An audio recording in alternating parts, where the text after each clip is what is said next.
तो यार पिछली वीडियो पे बहुत ही तगड़ा रेस्पॉन्स दिया तुम लोगों ने।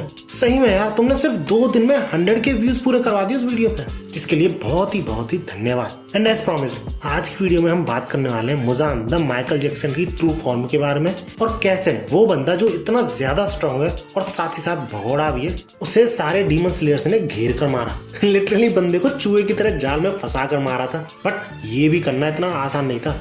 सोच रहे क्यों, कैसे? Then keep watching.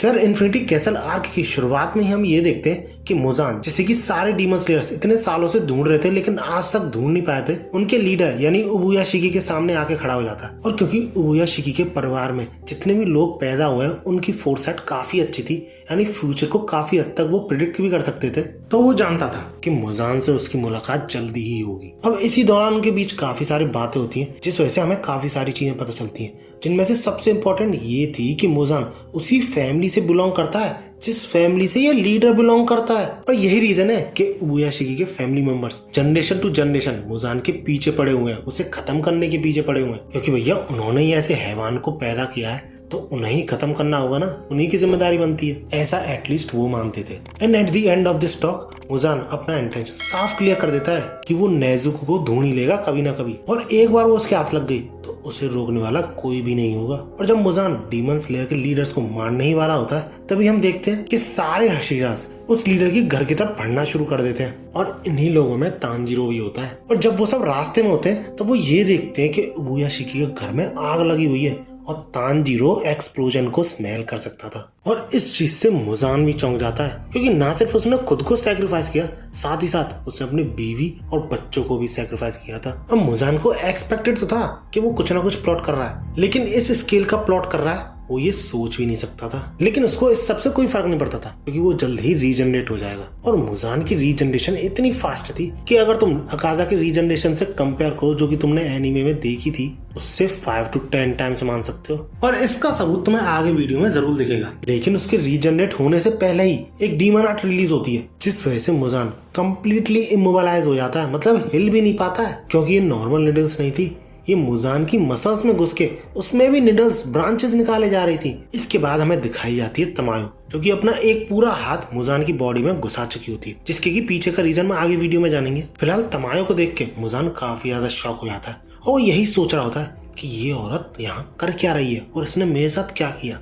और तमायो को ये पता था कि मुजान ऐसा ही कुछ सोच रहा हुआ, तो इसलिए वो ये बोलती है कि डीमंस को ह्यूमन में कन्वर्ट करने वाली ड्रग कैसी काम कर रही है। और ये चीज सुन के मुजान के होश उड़ जाते हैं। लेकिन इसके थोड़ी बाद मुजान पता नहीं क्यों हंसने लग जाता है। इस बात को इग्नोर करते हुए तमायो को एब्जॉर्ब करने लग जाता है। तभी वहां पर एंट्री होती है स्टोन पिलर की, यानी ग्यूमी की, जो कि सिर्फ एक बार में मुजान के सिर के चीथड़े उड़ा देता है। इसके तुरंत ही बाद हमें पास्ट की कुछ ग्लिम्स दिखाई जाती है, जिसमें कि ग्यूमी और उबुया शिकी के बीच ये बात हुई होती है कि जब मुजान उसे मारने आए तो ग्यूमी उसे एज अ डेकॉय यूज करे टू डिस्ट्रॉय मुजान। और वो ये चीज सिर्फ ग्यूमी से इसलिए बोल सकता था क्योंकि बाकी सारे हाशिरास काफी छोटे हैं एज में, वो सब इस बात पे एग्री नहीं होंगे। और इन्हीं बातों में वो ये भी बताता है कि मुजान बाकी सारे डीमंस की तरह नहीं था, जिसके कि सिर्फ सिर पे वार करने से उसे खत्म किया जा सकता है। मुजान को खत्म करने का सिर्फ एक ही तरीका था, वो था सन। और ग्यूमी मुजान की रीजनरेशन को देख के तुरंत ही समझ जाता है कि ये बाकी डीमंस से किस हद तक अलग है, क्योंकि एक्सप्लोजन, ब्लड डीमन आर्ट और उसके इतना तगड़ा हमला करने के बावजूद मुजान में इतनी ज्यादा स्ट्रेंथ थी कि वो इस सब को अपोज कर सके। और ऐसे बंदे को उन्हें सनराइज तक फंसा के रखना था। इसके बाद मुजान अपनी ब्लड डीमन आर्ट यूज करता है ग्यूमी को रोकने के लिए, लेकिन उस अटैक को ग्यूमी आसानी से नलिफाइड कर देता है। इसके तुरंत ही बाद हम ये देखते कि वहां पे बाकी सारे हशीरास पहुंचने लग जाते हैं, जो देख के ग्यूमी को काफी ज्यादा रिलीफ पहुंचता है, क्योंकि अब वो मुजान को यहाँ पे फंसा के रख सकते हैं। एंड दैट्स व्हाई वो ये सबको क्लियर करता है कि यही वो बंदा है, यानी किबुत्सुजी मुजान। और ये सुन के उन सब की आंखें गुस्से से उबलने लगती हैं, क्योंकि यार इन सबों ने पहली बार मुजान को देखा होता है, लेकिन एक बंदा था जिसने कि पहले भी उसे देख रखा है, जो कि था तांजीरो। और वो सब मिलके तुरंत ही एक साथ मुजान पे अटैक करते हैं अपनी ब्रीदिंग्स के थ्रू। लेकिन मुजान इस सब पे हंसने लग जाता है, और अचानक से उन सब के नीचे अजीबी तरीके के गेट खुलने लग जाते हैं। और इसी चीज पे मुजान हंसते हुए ये बोलता है कि तुम सबको क्या लगा कि तुम मुझे इतनी आसानी से मार सकते हो? अरे ओ बावले डीमन स्लेयर्स, तुम सबका खेल आज रात में खत्म ही कर दूंगा। और इस तरह वो सारे डीमन स्लेयर्स एक एक करके अलग हो जाते हैं। इसके बाद अगर मुजान की बात करें तो वो अपने आप को एक तरीके के ककून के अंदर बंद कर लेता है, जिसके के थ्रू वो तमायो को तो एब्जॉर्ब करता ही है, साथ ही साथ उसकी मेडिसिन को भी डिसॉल्व करने की कोशिश करता है। इसके बाद तांजीरो और गियो का सामना होता है अकाजा से, जो कि पूरी लड़ाई मैंने इस वीडियो में एक्सप्लेन करी थी इफ यू वांट। शिनोबू, इनोजुके और कनाव का सामना होता है अपर रैंक 2 डोमा से, जो कि पूरी लड़ाई मैंने इस वीडियो में एक्सप्लेन करी थी इफ यू वांट। और इसी के बाद म्योइचिरो, गेन्या, सानिमी और ग्यूमी, इन चारों का सामना होता है अपर मून फर्स्ट यानी कोकोशिबो से, जिसकी की पूरी लड़ाई मैंने इस वीडियो में एक्सप्लेन करी थी इफ यू वांट। इसके अलावा भी एक फाइट है जो कि जेनेत्सु और काइगाकू के बीच होती है, जिसपे कि अगर तुम वीडियो चाहते हो तो कमेंट जरूर बताना, बना दूंगा। अब इन सारी लड़ाइयों के बाद जो भी डीमन स्लेयर ठीक ठाक कंडीशन में होता है तुरंत ही मुजान की तरफ बढ़ना शुरू करता है, लेकिन हमें ये पता चलता है कि काफी ज्यादा देर हो चुकी है, क्योंकि मुजान रिवाइव कर चुका था। लेकिन इससे पहले कि छोटे मोटे डीमन स्लेयर्स को इन्फॉर्म करा जाता, वो वहां पे पहुंच चुके थे। इसके बाद मुजान तुरंत ही मौका देख के उन सबको सेकंड्स में खत्म कर देता है, लिटरली खून की नदियां बहा देता है। अब उबुयाशिकी का बेटा,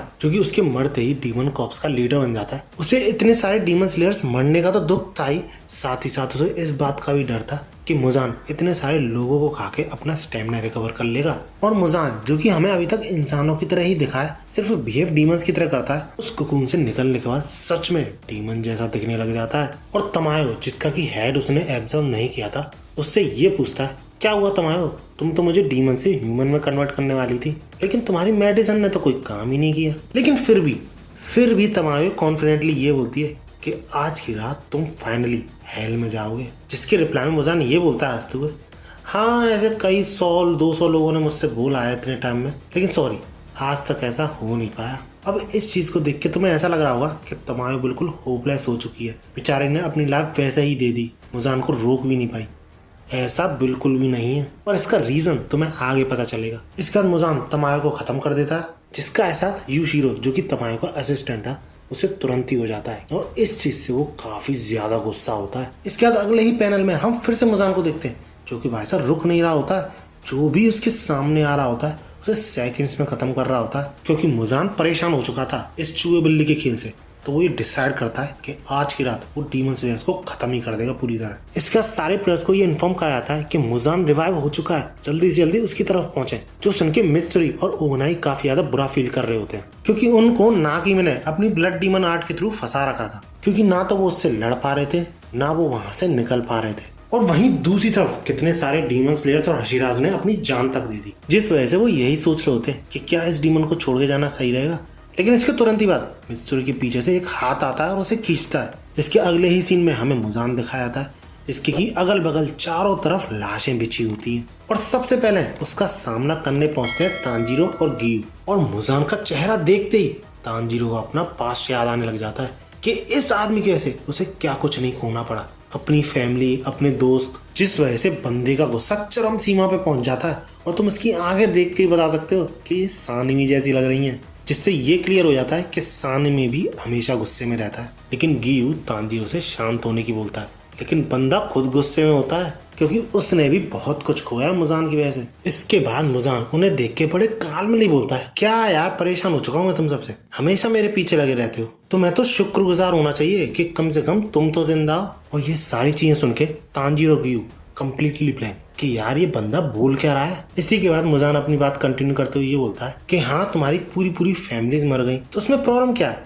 तुम खुद को लकी समझो और नॉर्मल लाइफ जियो। जिस पे तांजीरो और भी ज्यादा शौक कि भैया तुम बोल क्या रहे हो, तुम्हें पता भी है। जिसका रिप्लाई देते हुए मुजान ये बोलता है कि तुम मुझे एक ग्रेट कैलेमिटी की तरह समझो, just like volcano eruptions, earthquakes, ये सारे जो नेचुरल डिजास्टर्स हैं, इनके अगेंस्ट में कोई रिवेंज लेता है, सेम इन्हीं की तरह तुम मुझे समझो, क्योंकि ये सब और मैं कितने भी ह्यूमंस को मारे, तुम ह्यूमंस को तो वापस ला नहीं सकते, और हम जैसी कैलेमिटी का भी कुछ नहीं बिगाड़ सकते। तो इसलिए तुम सब अपनी चुपचाप जिंदगी क्यों नहीं जीते। मैं सही में थक चुका हूँ इस चूहे बिल्ली के खेल से, आज मैं ये सब खत्म करने की ही सोच रहा हूँ। इसके बाद भाई साहब तांजीरो डेड सीरियस होते हुए मुजान से ये बोलता है कि मुजान तुम एक ऐसे बीइंग हो जिसको कि एग्जिस्ट करना ही नहीं चाहिए। इसके बाद जब फाइट शुरू होती है तो मुजान के हाथ किसी और ही स्ट्रक्चर में बदल जाते हैं। तुम यूं कह सकते हो कि एक बेल्ट जैसा स्ट्रक्चर जिसमें कि ब्लेड जितने शार्प ब्रांचेस निकली हुई हैं, जिनकी रेंज तो काफी ज्यादा थी, साथ ही साथ वो काफी ज्यादा फास्ट भी थे, और इस वजह से तांजीरो और गियू बैरली कीप अप कर पा रहे होते हैं उनसे बचना।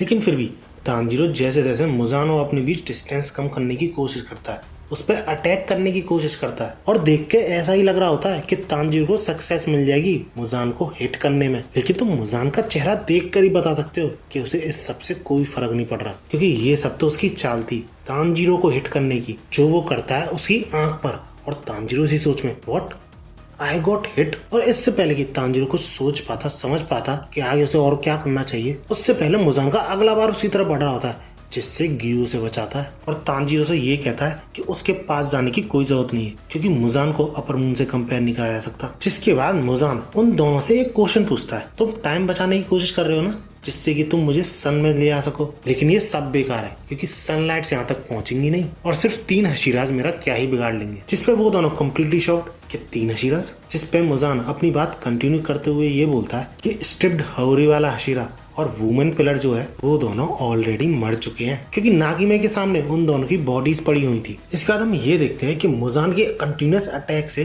गियू और तांजीरो दोनों की बहुत बुरी हालत हो चुकी होती है। स्पेशली तांजीरो जो कि अपनी एक आंख खो चुका था, मुजान के अटैक्स को डॉज करने में सबसे ज्यादा मुश्किल उसी को हो रही होती है। जिसके दौरान तांजीरो एक दीवार से भी टकरा जाता है और यूं समझ लो खत्म होने ही वाला होता है, लेकिन एज ए प्रोटैगनिस्ट उसे कोई छू भी नहीं सकता।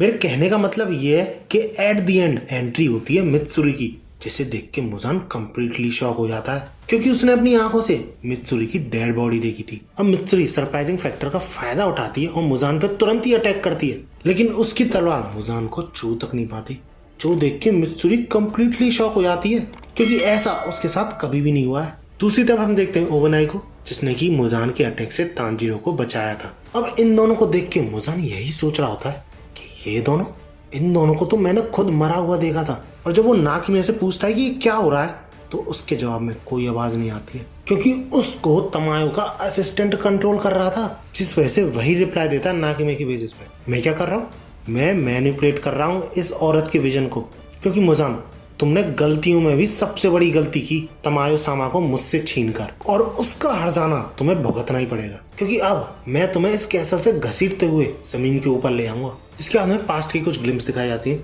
जब यूशिरो और मित्सुरी के पीछे बात हुई थी, यानी जिस हाथ ने मित्सुरी को पीछे खींचा था ना, वो यूशिरो का ही था। और वो मित्सुरी से ये बोलता है कि मैं भले ही डीमन हूँ, लेकिन मैं तुम्हारे साथ हूँ। उस बीवा गर्ल यानी नागिमे को मैं संभाल लूंगा, तुम्हें बस बेवकूफों की तरह इधर उधर भटकना है और उसका ध्यान भटकाना है। और ऐसा करके यूशिरो नागिमे को अपने कंट्रोल में लेता है। और जब मित्सुरी मुजान को देखती है तो काफी ज्यादा घबरा जाती है उसका चेहरा देख के, जो कि काफी ज्यादा डरावना था, और यही विश करती है कि स्टोन हशीरा गियोमी जल्दी से जल्दी वहां पे आ जाए। अब ऑब्वियसली उसे ये पता था कि यूशिरो और मुजान के बीच में काफी ज्यादा स्ट्रगल चल रहा है नागिमे के माइंड को कंट्रोल करने के लिए, जिस वजह से उन्हें कैसे भी करके मुजान का ध्यान भटकाना था। लेकिन क्योंकि नागिमे के माइंड को कंट्रोल करने के पीछे मुजान और यूशिरो के बीच लड़ाई चल रही थी, तो उस पूरे कैसल के ब्लॉक्स इधर उधर अचानक से रेंडमली हिलना शुरू हो जाते हैं, जिस वजह से उनमें से किसी को मौका नहीं मिल रहा होता मुजान पे अटैक करने का।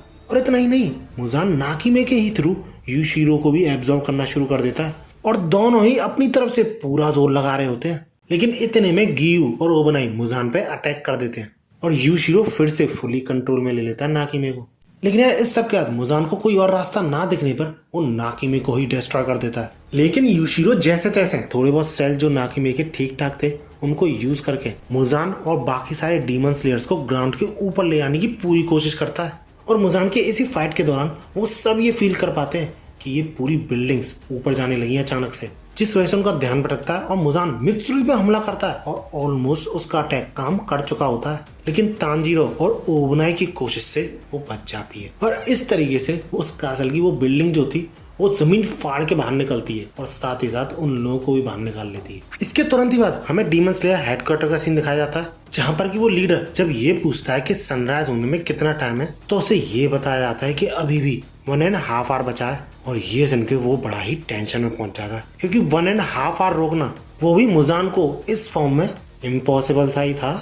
और ऐसा ही कुछ वहां पे प्रेजेंट सारे डीमन स्लेयर्स भी सोच रहे होते हैं। और यार मुजान के हाथ ही कम पड़ रहे थे तो वो अपनी पीठ से टेंटिकल्स भी निकाल लेता है कई सारे, और वो चैलेंज देता है उन सबको कि उसे वो सनराइज तक रोक कर दिखाए हिम्मत है तो। जिसके की तुरंत ही बाद गियू, ओबनाई और मित्सुरी की बैटल शुरू हो जाती है मुजान के साथ, जिसके दौरान ओबनाई की तलवार तो पहुंच जाती है मुजान तक, जो कि अभी तक कोई नहीं कर पाया। बट स्टिल मुजान इतनी तेजी से रीजनरेट होता है ना कि तलवार यूं समझ लो आर पार चली जाती है, लेकिन मुजान को रत्ती भर फर्क नहीं पड़ता। और जैसे कि मैंने तुम्हें वीडियो की शुरुआत में ही बताया था कि मुजान की रीजनरेटिंग पावर सारे अपर मून से कई गुना ज्यादा है और ये है प्रूफ उसका। और ऐसा होते देख वो तीनों शॉक हो जाते हैं कि भैया ऐसे बंदे को हराया कैसे जाएगा। और इसी के दौरान जब मुजान मौका देके उन तीनों पर अटैक करता है तो बाकी सारे छोटे मोटे डीमन स्लेयर्स अपनी बॉडी को एज अ शील्ड यूज करके उन सबको बचाते हैं और मुजान कुछ ही सेकंड्स में वहां पे तबाही मचा देता है। और जब तांजीरो मुजान की तरफ जाने की कोशिश करता है उससे लड़ने के लिए ऑब्वियसली, तो अचानक से वो खून की उल्टियां करने लगता है और मुजान उन तीनों हशराज को तांजीरो की हालत दिखाते हुए ये बोलता है कि तुम्हारा भी कुछ ऐसा ही हश्र होगा। क्योंकि इस पॉइंट ऑफ टाइम पे तांजीरो यूं समझ लो अपनी आखिरी सांसें गिन रहा होता है और मुजान तो ये तक बोल देता है कि तांजीरो का खेल खत्म। इसके अगले ही सीन में हमें नेज़ुको दिखाई जाती है जिससे कि उसका डैड जो मर चुका था सपने में उसे जगाने की कोशिश कर रहा होता है क्योंकि तांजीरो खतरे में था। जिसके तुरंत ही बाद नेज़ुको नींद से जग जाती है और अचानक से दौड़ना शुरू कर देती है और ये देख के वहां पे प्रेजेंट सारे लोग चौंक जाते हैं। लेकिन नेज़ुको के इस एक्शन पे डीमन स्लेयर का जो इस वक्त करंट लीडर था वो बड़ा कंफ्यूज्ड कि क्या मुजान उसे मैनिपुलेट कर रहा है कि क्या वो डीमन से इंसान बनी है। लेकिन जो भी सही, वो ऑर्डर देने ही वाला होता है कि नेज़ुको को रोककर पकड़ के वापस लाओ। लेकिन तभी उसके पीछे से एक हाथ और एक आवाज आती है जो कि ये बोल रही होती है कि नेज़ुको को जाने दो, सब कुछ सही होगा। और ये आवाज उसके डैड की होती है और तुम सरप्राइज हो जाओगे ये जानकर कि नेज़ुको को रास्ता नहीं पता था कि तांजीरो कहाँ पर है, लेकिन उसके डैड समहाउ उसे रास्ता बता रहे होते हैं। इसके तुरंत ही बाद हमें तांजीरो दिखाया जाता है जो कि बहुत ही सीरियस कंडीशन में होता है, लेकिन कोई भी हशीरा उसकी मदद नहीं कर सकता था क्योंकि वो सब मुजान को संभालने में बिजी थे। और संभालना तो छोड़ो, वो तीनों मुजान से डैमेज ले रहे होते हैं उल्टा, यानी उसके अटैक्स को डॉज या फिर टैकल तक नहीं कर पा रहे होते। और इसी सब के दौरान मित्सुरी अचानक से जमीन पर गिर पड़ती है क्योंकि शायद उसके पैर में मूंछ आ गई थी और मुजान का अगला अटैक उसी की तरफ बढ़ रहा होता है और मित्सुरी का खेल उस अटैक से खत्म होने ही वाला होता है। लेकिन तभी एंट्री होती है वहां के स्ट्रॉन्गेस्ट हशीरा ग्योमी की, जो कि मित्सुरी को बचाते हुए ये बोलता है सॉरी आई एम लेट। और उसको देख के सही में समो की जान में जान आती है। जिसके तुरंत ही बाद अचानक से मुजान को एक तलवार दो हिस्सों में बांटने लगती है और ये और किसी की नहीं, विंड हशीरा सानेमी की तलवार थी। बट ऑब्वियसली मुजान को इस सबसे ज्यादा फर्क पड़ता नहीं, तो वो फायर के थ्रू मुजान को कमजोर करने की कोशिश करता है और वो उसे क्लियर कर देता है कि वो मुजान को छोड़ेगा नहीं, चाहे उसे कोई भी तरीका अपनाना पड़े। इसके बाद गियू एक डीमन स्लेयर को, जो कि उसके साथ का ही था, तांजीरो को बचाने का ऑर्डर देता है क्योंकि तांजीरो की हालत काफी ज्यादा बुरी थी। लिटरली खून की उल्टियों पे उल्टियां करे जा रहा था वो। अब कैसे तांजीरो सही होगा और मुजान को ऐसी स्टेट में कौन और कैसे हराएगा जानेंगे अगली वीडियो में, क्योंकि यार अगर मैं इसी वीडियो में जोड़ूंगा तो ये वीडियो काफी ज्यादा लंबी हो जाएगी, जो मेरे और मेरे लैपटॉप के बस की बात नहीं है। क्योंकि अब मेरा लैपटॉप 20 मिनट या फिर ज्यादा खींच के करूँ तो 25 मिनट तक ही एडिट कर पाता है, उसके आगे तो भैया हवा दे जाता है। दैट्स व्हाई इसके आगे का पार्ट नेक्स्ट वीडियो में। फिलहाल अगर यार ये वीडियो अच्छी लगी हो तो लाइक जरूर करना, एम करते हैं 2K लाइक्स के लिए। और ऐसी ही वीडियोस के लिए मेरे चैनल को सब्सक्राइब भी कर सकते हो, स्पेशली अगर तुम अगली वीडियो का इंतजार कर रहे हो। हाँ भागो।